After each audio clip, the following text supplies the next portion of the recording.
So thank you. I thought about doing PowerPoint, but I decided when I looked through my 15, 20 PowerPoints on Rett that I wanted just to talk. And I think that, and I'm an introvert in real life, but if you meet me in clinic, you wouldn't know that. So if I have problems with eye contact, so I apologize. And I'm double dipping. My kids are here today because we have ice skating.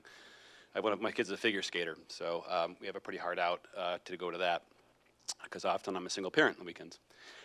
So this is going to be about Daybue, but I'm going to kind of do a quick rapid-fire kind of review of things because Rett's existed as long as genes have existed, probably as long as humans have existed. It's a genetic condition. It was first described by Bengt Hagberg. Andreas Rett kind of described it. Hagberg gave him the credit, and over time they kind of began to collect a lot of information about Rett. We're here talking about Daybue today because the reality is they did the natural history study starting in the 1990s. So to do science, you need to make sure you know what normal is, and then you need to give treatment to see if it makes that, whatever the normal for that condition is, makes it different. So we owe a debt of gratitude to Dr. Percy and many, many, many elders whose shoulders we sit on to kind of get that going. Not just to the scientists, but the parents, because to be fair, most of you are in the Rett world. It's not, you can't opt in or opt out. You're either in or you're out. And so for those in this room, you're in. And I've shared with many people too, I have a daughter with genetic syndrome. I don't share what it is, but I'm in the genetic world with my daughter as well. My eldest who's here today, who hopefully doesn't have a panic attack during this because I'm worried she might actually. But I think, we have this natural history study that was started by many smart people, the parents that devoted to this, because really, again, the parents are the superstars, the Feymas are the superstars. Gillette Rett got set up thanks to some devoted parents, and when I came here in 2009, we began to look at research opportunities. Thankfully, Frank and his huge team, because I mean, we mentioned certain names like myself and Frank and Brianne and Art and everybody, but you don't see the cast of probably 40 or 50 more people behind the scenes that are helping us out too. Okay, so it's a huge team on our side too, and we don't see your teams in the real world because who brings you food, who ferries the kids around, things like that. So it was about 2012, I was looking back today, we first got approached by Neuron where they had some ideas about a new compound which is going to lead to Daybue. I promise you I'll get there. And it was based on, there's a couple papers about this, but it was a 2009 paper where they looked at some various compounds that could help brain development. Daybue/trofinetide is not specific to Rett. Daybue/trofinetide is one of a couple chemicals that if you put into the brain, it will help mature the brain connections, things like that. There's two main chemicals they were looking at. One is BDNF, which is brain-derived neurotrophic factor. Let's lose that. I mean, all these chemical names, clearly they don't have marketing agents to help name these because they all have really clunky names. But BDNF is not, if you give it in the stomach, it gets absorbed, but it doesn't get into the brain because it's hard to get to that blood-brain barrier. Insulin growth factor, which is kind of where trofinetide finds its origin, does get through. And if you put that on the brain, it actually begins to help brain development. So there's a 2009 paper by Tropea, it was in PNAS, and they looked at this and they found that the mouse model of Rett, you'll find that we do lots of mouse model discussions because we can't always test on kids and humans right away. When they gave this compound to mice, they began to have better normal breathing, better movement. I mean, like it really reversed a lot of the symptoms of Rett. This compound's been looked at in things other than Rett. Fragile X syndrome, and we could get more detailed with that, but we're here to talk about Rett today. So this led the creation of what the trial would look like in adults and kids and people with Rett to see what does this compound do in them. Because there's many examples in science where what works in a mouse doesn't work in a human. And that's where we began to come in. And so Dr. Beising and I and our big team, back then our research leads were Bree and Rachel, began to look into this and try to figure out how we could get this done. I will spare everyone the red tape behind the scenes of just how much we have to do with approvals for scientific studies behind the scenes and funding and negotiating with a company because our hospital night costs this, but they want to pay that, and that's fine. We do all that stuff. We did this because we think it's the right thing to do because it's an extension of our care for girls with Rett, and boys too. There's no boys here today, no boy parents here today, but we have them. We care for them. And so the first study for safety led to the phase 2 studies, led to continued studies, and actually we just ended our last study within the last 2 weeks because we kind of had the quote-unquote holy grail study, right? So Rett is often related, most often nowadays we define it as MECP2 gene mutations. And many of you have heard me say this, but that silly gene makes a big difference because it's really needed between age 2 and 4. It's sort of like the conductor of a symphony. So we have 22,000 genes, and this MECP2 gene is really pivotal for sort of conducting the orchestra of brain development between 2 and 4. Okay? And this Holy Grail study we just kind of finished was the young kids, because can we get there before they fully regress? That's the million-dollar question, right? So if your child is 30 with Rett, what will this compound do versus what happens if your child is 2 years old? And then can we get some of the Rett testing added to the newborn screen so we can pick these kids up at 3, 4, 5 months? And we do sometimes, actually. I get really severe Rett case calls because there's a child stuck in the ICU and they're not breathing, and it's an end-of-life discussion, and they're 6 months old, and what can you offer this child? And I'm like, at this time, nothing. But that's a whole different issue for the future. So all these trials with Daybue, Trofinetide are for this insulin growth factor analog. It's meant to kind of increase brain development, increase connections in the brain. And the studies we've done in connection with Acadia, the first was Lavender, and then trended into Lilac.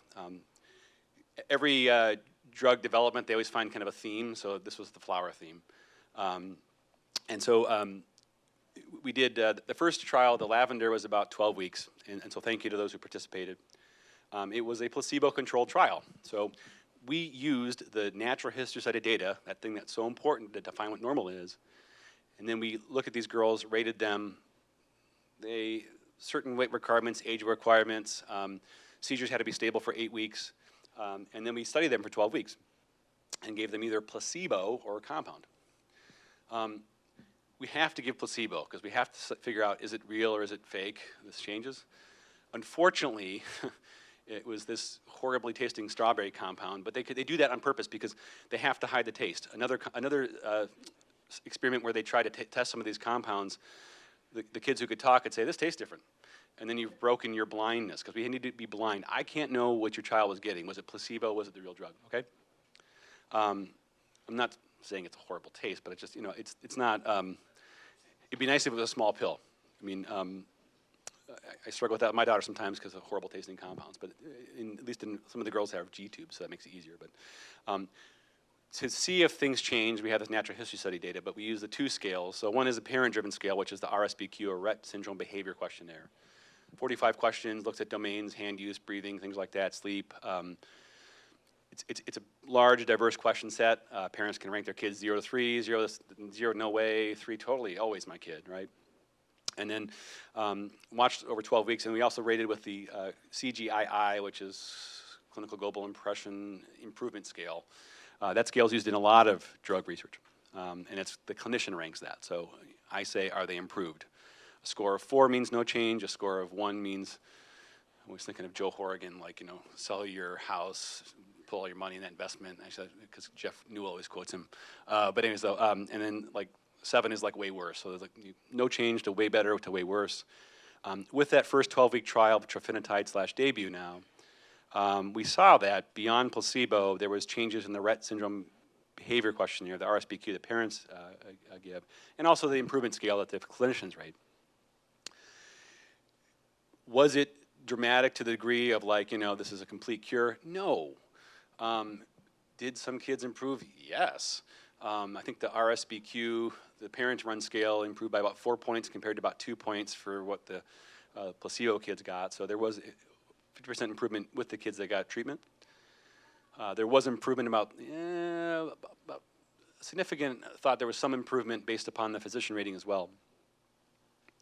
That study trended into a 40-week extension study, because, I mean, if you give treatment for 12 weeks for Rett, is that enough time, right? I mean, drug trials are like this. You get 3 months of treatment, you get 4 months of treatment. Well, to be fair, most of them are 3 months of treatment. And we always wonder in our mind, like, is that really enough? Like, what if someone's on drug for 2 years? So the extension trial went on for an extra 40 weeks, so some kids got treated for 52 weeks. Boy, there's a lot of numbers that I'm mentioning here. I'm sorry if I'm losing people in this.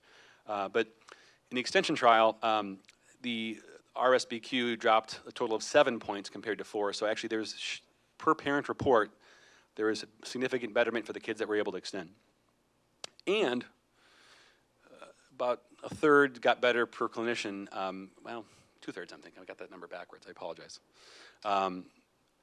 Now, this is where it gets kind of tough, because like, we started out this one trial with a total of 187 patients. And people drop out because of the diarrhea, because other things, right? So I'm giving you percentages about improvement, but the ones that went to the 12-week trial, to the 40-week trial, to the 52 total weeks of treatment, I mean, we probably winnowed that down a significant amount, like down from 180s to like 60s, I think. Is it 57? I forget exactly the exact number. I have my notes in my back pocket. I guess I could look, but I was trying to my best not to go too deep into the numbers, but listen to me speak numbers. So, you know, the questions, some of the questions that people are wondering is, you know, like, does this work? Should I try it for my kid? And we can't totally tell you, you know, like, we can't share all the results yet. And Acadia will be soon releasing a token next month, so the people who did the first phase 2 trial, well, the phase 2 trial, the Lavender can figure out, did your kid get placebo or drug? Next month, they said they're gonna. They said we can mention this. I'm sorry, I'm looking at you. June, yeah. Well, I think in my mind it's May already. Sorry. Thinking about paying my mortgage. But yeah, I think you know. So there will be some more information coming down the pipe. I think, from my perspective as a neurologist, if I step back and look at this, like, I take Daybue out of the equation, like, I talk to lots of people about lots of drugs, and I have to, a lot of stuff I talk about, it's like a 30, 40, 50% success rate. So when I think about Daybue, I think about it sort of, in my mind, in the field of all the things I treat, like headaches and seizures and sleep and autonomic dysfunction and mood. One size doesn't fit all, results may vary. You want the effects you want, you don't want the effects you don't want. So I mean, like, I think for a lot of my bias after doing this now for working with Trofinetide for almost 11 years is, I think a lot of kids deserve a trial of it. I think everybody deserves a trial of it, to be fair. I think that if someone is having all the side effects and none of the benefit, then it's not worth it. You know, and so that's a very basic point, because people are going to want to know, well, what got better?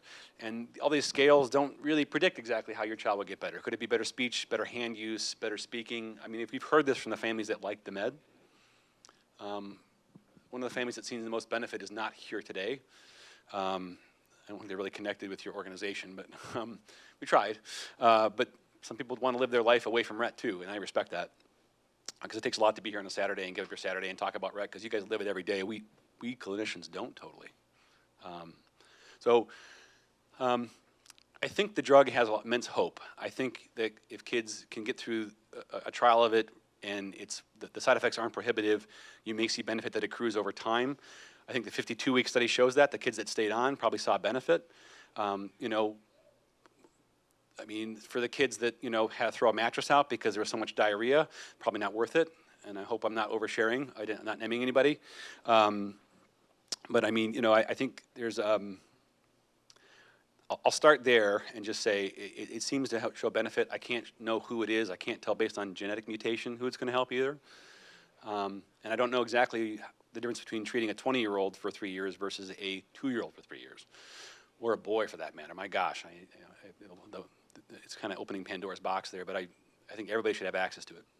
So I'm not sure. I was trying to take 20 minutes because I forgot when I started here, but do you want me to talk more about that? Do you want me to open it for questions? Yeah. Sure. Okay, for the sake of the recording, but we did have questions come in when I sent the Survey Monkey out to all of our registrations. So you've answered some. A question had come up about atypical Rett and Daybue. Where's the... Yeah. Share examples, details of what improvements the girls have on the trials, not just the RSBQ data. Yeah. So I've seen some better communication skills. I've seen better hand use. I've seen better gait. Not all in the same patient. I also have seen kids that tried it and they saw zero benefit and just diarrhea, and it was horrible. Again, I can't tell who's going to have that. What ages are you planning to administer this drug? 2+. It's approved for 2+. So it'd be nice to get earlier, and I think as we learn more, who knows? It's really hard to change that indication though quickly. Does a specific mutation correlate with how effective Daybue might be? Haven't seen that yet. Sorry. I actually more wonder about age of administration because I think younger might be better, but I can't say that with authority. What percentage is helping atypical Rett girls? So atypical Rett girls is they have maybe 2 of the 4 hallmark criteria for Rett syndrome and 5 of the 11, supportive criteria. I can't speak with authority on that. I haven't seen a lot of kids with that yet, and it hasn't really been published in a way that I can give that answer right now. So if I don't know, I say I don't know. I'm not hiding anything. I just don't know. Will taking Daybue exclude my child from future clinical trials? So thank you, Dominique, because this was a hot topic we just talked about recently, because the way the wording came out with for some of the gene trials was if you've been exposed to Trofinetide, you'll never be able to get gene therapy. And the reality is that they just released a statement. Maybe most saw it, some didn't, but they just said, it's the first safety trial, they're going to say that, but after that, it doesn't matter, hopefully. I say hopefully because I haven't seen the protocol. I mean, I don't speak on data I don't have, if that makes sense. So, and gene therapy is a whole different discussion. I'm not here to talk about that, but that is a complicated matter. Just give the gene and fix it, right? It's like, well, they use a virus to deliver it to the parts of the brain and different parts of the body to try to, put this gene in, and sometimes those viruses have gone bad. They've caused liver failure. There was a death in Penn back in the 1990s, I believe it was, Jesse Gelsinger. That name is well known because it's ground into all of our brains with gene therapy about the death that happened. Because we're using viruses to give genes. I mean, these viruses, usually it's a viral delivery, and they may not behave, but they mostly do. And I mean, the challenge with Rett is like a lot of times they put the gene in, it doesn't go into the genome, it actually will kind of go into the nucleus and kind of sit independent and just get transcribed. But I'm gonna be careful what I say because it's episomal gene transfer with adenovirus associated, type 6, and I've given talks on that, but it's not very fun, so we'll just let it be. So questions, those are great questions. I can. Yeah. And then I just want to clarify, so those that were in any of the trials, you're saying by June, they will be able to be told placebo or not with their point in time participation in the trial? At some point in June, I'm violating my rule. I did not mean to violate the rule. At some point in June, the clinics who were part of the trial will receive the key that tells them their study participants, whether they were on the placebo arm or the drug arm. So if your child participated in the trial in Boston, you cannot call Gillette and ask them because you did not participate in the Gillette study. So you would have to call the clinic where you were. We'll make it public when Acadia actually does release this, but they have said it'll be sometime in June. All right, so for sake of time, do you need to depart, or do you have a minute or two? Are there any other questions specific to Tim's segment before we leave? Did you notice any sort of plateaus in basically improvement and such that occurred, or? So the question is, is the benefit maximized at some point, really? So I don't think we know that answer just yet. I think that was what the extension study showed us, is that there was continuing improvement over time. But again, a small number of the starting people, those 987 that started, I believe, it was 93 and 94, right? So 187. I think that, I think the kids that respond, like the sky's not maybe the limit, but who knows how far they can go. I think if you can get past that first month, 2, 3 of GI stuff and other things like that. And we got plans for that too, by the way. I mean, Dr. Beising has talked with Dr. Motil at Baylor, the Bluebird Clinic. I mean, there's a group behind the scenes of physicians trying to work on how do we deal with this diarrhea. All right, other question? Yes. Or shout it out and I'll repeat it in the mic.